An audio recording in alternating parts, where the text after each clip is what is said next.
A Bíblia segundo o cientista. Gênesis capítulo 13. Abrão e Ló se separam. Este é o canal A Bíblia segundo o cientista. Este é um canal no qual nós tentamos apresentar a Bíblia de uma forma bastante interessante, separando o que é fato do que é fé. Daquilo que a gente pode ter alguma comprovação, daquilo que a gente só pode acreditar. E mostrar que é possível ter uma convivência harmoniosa entre ciência e religião. É só você ter uma atitude sensata. Vamos lá. Episódio de hoje, Gênesis capítulo 13. Abrão e Ló se separam. Nosso plano de estudos hoje. Abrão se separa do seu sobrinho. Ou, para ser mais específico e mais claro, manda ele embora de forma gentil. E hoje é só isso mesmo. Você talvez possa ter interpretado errado quando você viu o vídeo, Olha só, como que as pessoas pensam, Que Abrão se separa do seu sobrinho, Nossa, mas que coisa horrível, Abrão se casou com seu sobrinho, Você tem algum preconceito contra isso, por acaso? Isso nem seria possível, na verdade, E seria inimaginável que isso acontecesse naquela época, mas não é uma separação de casal, não, tá? É que eles... Era uma família, eles viviam próximos uns dos outros e acabam brigando e se separando. Nós vamos ver como isso aconteceu. Bem, questão aqui, não havia espaço bastante para Abrão e Ló. Em Gênesis 13, de 5 a 6, está escrito: também Ló, que ia com Abrão, que acompanhava o seu tio, tinha rebanhos, gado e tendas. Então Ló também tinha sua propriedade. Ele não estava lá agarrado na aba do vestido do Abrão. Ele também tinha a sua própria vida, mas ele acompanhava o tio. E não tinha capacidade da terra para poderem habitar juntos, porque os seus bens eram muitos, de maneira que não podiam habitar juntos. Então, esse trecho diz o seguinte: estamos falando de uma terra que ela tem muitos desertos, muitas áreas desérticas. Tem realmente problemas de áreas férteis, de restrição de áreas férteis. E o gado precisa comer, o gado precisa beber para poder viver. Então, para criar gado, você tem que ter terras de pastagem. E segundo o que sugere esse trecho aqui, parece que não tinha espaço suficiente para os rebanhos do Abrão e os rebanhos do Ló. Então, porque ambos haviam crescido. No episódio anterior a gente viu que o Abrão enriqueceu no Egito, ele ganhou mais animais, então ele voltou para a terra de Canaã com mais animais e, portanto, mais bocas para poder comer e beber. E aí, então a situação de recursos limitados, ela começou a gerar tensão entre os empregados do Abrão e os empregados do Ló, seu sobrinho. Então, os pastores de ambos brigam, mas o Abrão não quer brigar. Em Gênesis 13, 7 a 8, está escrito: e houve contenda, houve briga, entre os pastores de gado de Abrão e os pastores de gado de Ló. E os cananeus e os perizeus habitavam então na terra. Então, aqui está uma referência entre os habitantes daquela região onde eles estavam. Então, eles estavam lá entre cananeus e perizeus. E disse Abrão a Ló: ora, não haja contenda entre mim e ti, e entre os meus pastores e os teus pastores, porque somos irmãos. Então teve uma treta ali entre os pastores de ambos, de Abrão e Ló, mas Abrão chegou para Ló e falou: não quero brigar com você, tá? Não quero que os meus pastores briguem com os seus. Nós somos parentes, Quando ele fala somos irmãos, ele estava ali tratando, ele elevou a condição do sobrinho, Então, porque o pai de Ló já havia morrido, então Abraão estava tratando ele mais do que um sobrinho, quase como um irmão mesmo. Então ele falou: não quero brigar com você, nós somos família. E aí eles resolvem então se separar para não brigar mais. E aí o Ló escolhe um lugar para ele ficar, e o Abraão vai escolher outro. Em Gênesis 13, 9 a 11 está escrito: Abraão pergunta: não está toda a terra diante de ti? Eia, pois, aparta-te de mim, quer dizer, se separe de mim, se escolheres a esquerda, irei para a direita. Se a direita escolheres, irei para a esquerda. Então Abraão falou assim: você escolhe um lado para você ir. Então, se você escolher um lado, eu vou para o outro, tá? a gente se separa e para de brigar. E levantou Ló os seus olhos, né, conforme está em Gênesis, e viu toda a campina do Jordão, que era toda bem regada, antes do Senhor ter destruído Sodoma e Gomorra, e era como o jardim do Senhor, como a terra do Egito, quando se entra em Zoar. Então Ló escolheu para si toda a campina do Jordão, e partiu Ló para o oriente, e apartaram-se um do outro. Então o que aconteceu ali? O Ló, ele, né, não foi burro, né? Ele pegou e viu, pô, tem aquela terra lá é boa, né? Aquela terra é regada, é fértil ali, então eu quero ir para lá. Quero ir para lá, aquela parte da terra é melhor, então eu quero ir para lá. Aí o Ló escolheu, e aí o Abrão, ele pegou e falou, beleza, então agora eu vou para o outro lado. Né? Você escolheu esse lado aí do Jordão, eu vou para o outro. E a gente continua sendo, né, amigos, né? A gente vai continuar se dando bem, mas vamos ficar assim, distantes. Bem, deixa eu dar uma paradinha aqui só para falar sobre o local, né, que o Ló escolheu para se assentar, para habitar, né, que é a Campina do Jordão. Né? Essa Campina do Jordão é uma região que fica próxima do Rio Jordão e é inclusive por isso que ela é fértil. O Rio Jordão é um curso de água que nasce no Monte Hermon, atravessa o Mar da Galileia e deságua no Mar Morto. Então ele nasce no norte, região norte do que a gente hoje conhece como Cisjordânia, né? Atravessa o Mar da Galileia e deságua no Mar Morto. Ele sai de uma fonte de água, ele atravessa uma fonte de água, né, e termina em um grande lago, que na verdade não é um mar, né, mas eles chamam de Mar Morto, porque ele tem uma grande quantidade de enxofre. E isso seria um vestígio do que o trecho já deu spoiler, né, da destruição de Sodoma e Gomorra. Bem, o Rio Jordão ele marca atualmente parte da fronteira de Israel com a Jordânia. A Jordânia inclusive tem esse nome por causa do Rio Jordão. O Rio Jordão separa a Jordânia da Cisjordânia, um território que deveria integrar um Estado palestino, mas que segue sob controle do Estado de Israel, com autonomia limitada para os palestinos.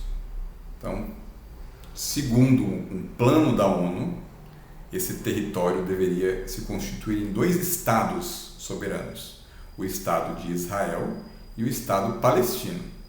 Só que, com a Guerra da Independência de Israel, em 1948, Israel simplesmente tomou todas as terras que estavam no plano da ONU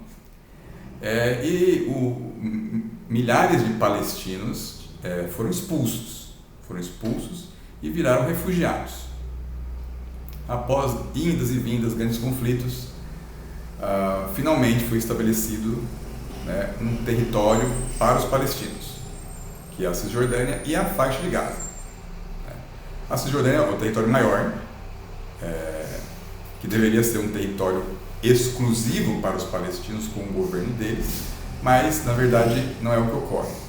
Existe uma autoridade palestina, que é um organismo que faz a administração do território da Cisjordânia, mas ele na verdade tem poderes limitados, né? Sendo que o exército de Israel ele faz intervenções na Cisjordânia, né? O que não deveria ocorrer em um Estado soberano. Então na verdade a Cisjordânia não é ainda um Estado soberano. E ainda há a questão dos assentamentos judaicos, né? Que judeus eles ilegalmente, né, eles criam assentamentos no território que é dos palestinos. Isso só cria mais tensão, né, que acaba fomentando os radicais palestinos, radicais islâmicos, que não representam a totalidade do povo palestino, mas que usam o ressentimento, a mágoa, o rancor e a violência, né, a opressão sobre a qual os palestinos acabam vivendo, como combustível para promover terrorismo. Então, essa é uma região que ainda ela acaba assim, estando em evidência por conflitos sangrentos, né? E nessa região aí que Abraão peregrinou, né? Nós estamos falando aqui da uma peregrinação de Abraão na região da Cisjordânia, né? Inclusive a peregrinação do Abraão nessa região, ela é usada por justificativa, né, por radicais, como né, um atestado de que aquela terra é deles, né, que não é dos palestinos, porque é a terra onde Abraão, né, andou. Mas bem, você pode ver no mapa ali, mais ou menos, né, qual que é o traçado do Rio Jordão. Ao norte, você vê ali Tiberíades, né, o Mar da Galileia, e ao sul você vê o Mar Morto. Aí o Rio Jordão ele vai ali serpenteando, né, entre uma e outra fonte de água. E aí isso marca a divisão entre a Cisjordânia e a Jordânia. É uma coisa estranha, né? Porque a Cisjordânia e a Jordânia ambos têm povos que falam árabe e que são mais próximos assim etnicamente, né? Mas eles estão separados ali, né? Você tem um país soberano do lado oriental, e você tem um território ali lutando por autonomia do lado ocidental. Então, esse é o contexto no qual, né, se encontra o Rio Jordão atualmente, né? É um rio que ainda convive com disputas. Então, lá no passado, né, houve uma disputa entre Ló e Abrão, né, sendo que Ló preferiu ficar perto do rio, né, e hoje você ainda tem uma disputa ainda, né, nessa região, porque assim, é claro que, né, todo mundo numa região desértica vai querer ficar perto da água, vai querer controlar a água, porque ela é a fonte, né, não somente, né, do consumo da própria água, como de fertilidade para o que está ao redor. Mas vamos seguir para saber como é que acabou a briga, né, do Abraão e do Ló. Na verdade, a briga foi entre os empregados, né? O Abraão ele resolveu de forma diplomática, né? O Ló ele foi viver na parte fértil, mas segundo a Gênesis, de 12 a 13, ele foi viver entre pecadores. Está escrito: habitou Abraão a terra de Canaã, e Ló habitou nas cidades da Campina, e armou as suas tendas até Sodoma. Ora, eram maus os homens de Sodoma, e grandes pecadores contra o Senhor.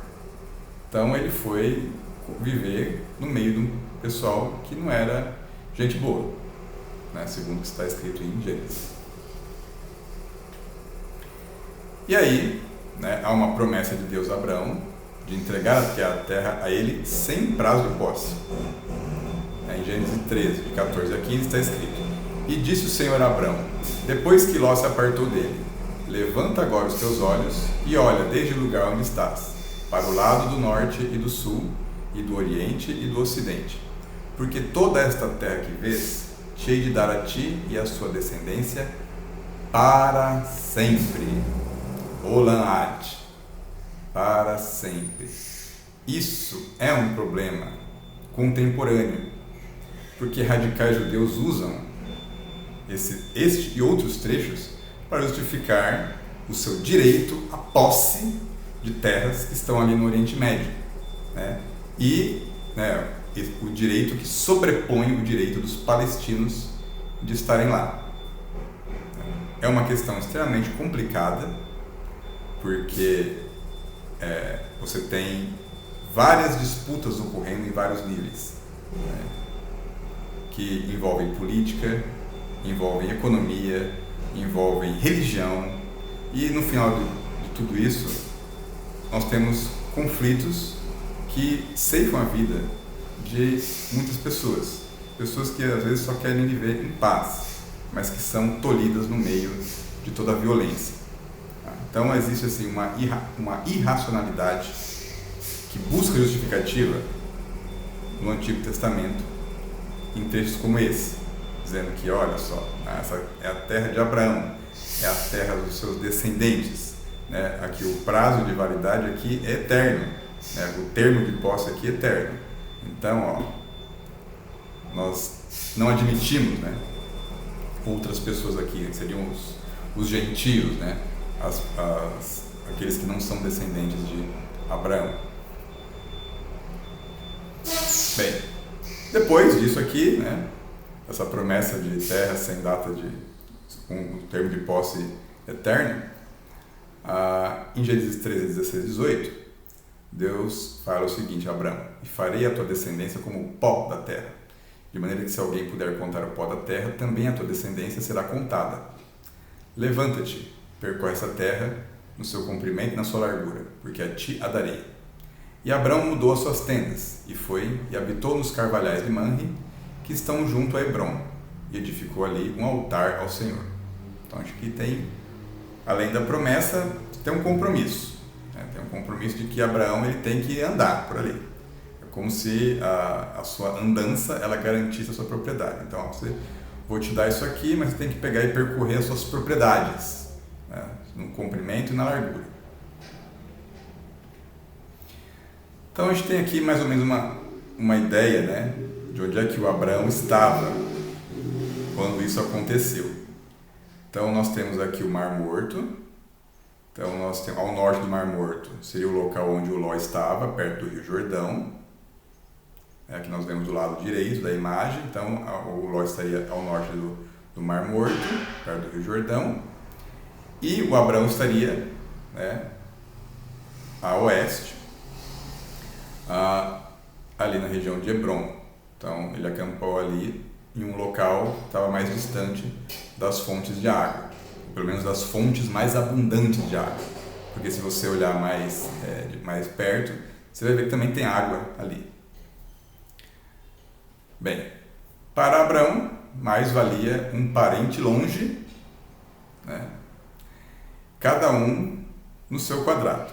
Então, às vezes, para você ter paz, realmente você não pode conviver próximo, né, de todo mundo, porque a proximidade pode causar tensão. Às vezes é melhor só se ver de vez em quando, né?